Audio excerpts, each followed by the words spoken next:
Bonjour, je vais vous présenter maintenant la réalisation de mon projet client-serveur et vous montrer à quoi tout ça aboutit.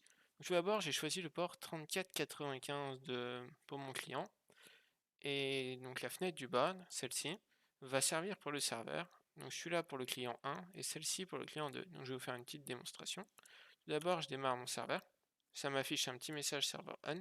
Après, je vais démarrer mon test pour client 1. Voilà, donc ça me donne toute la possibilité des cartes données.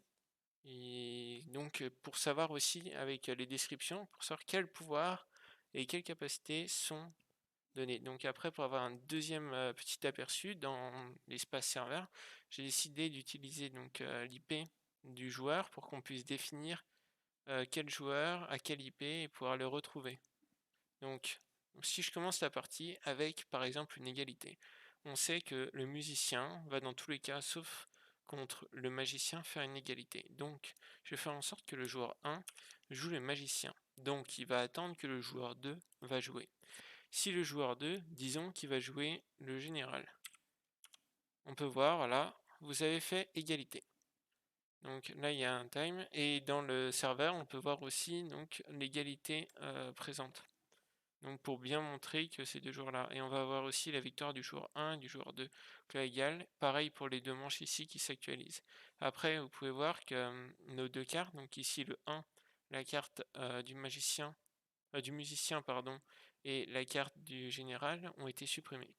Donc si je continue, donc avec des égalités, donc on sait que le prince, si non, on va dire le magicien, si je vais mettre le magicien contre le général, donc ici on va mettre le 6 pour le magicien et le 7 contre le général, alors on va gagner la manche.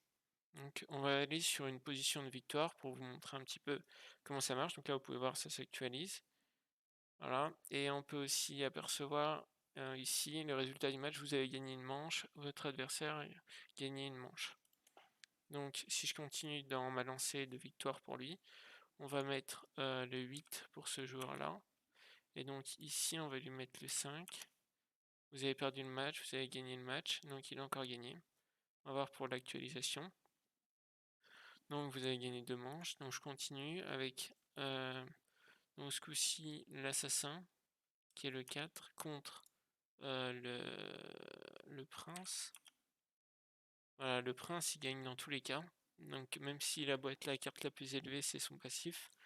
Donc voilà, on peut voir que vous avez gagné une manche et il compte 2 manches. Donc on va faire le magicien, donc le 6 contre son assassin, le 4.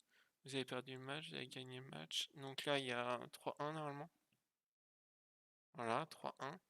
Donc si je continue, ambassadeur contre espion, hop, contre espion, le 3. Hop, vous avez perdu le match, vous avez gagné. Là on va pouvoir s'apercevoir qu'il y a des manches. Voilà, victoire, vous avez gagné la partie.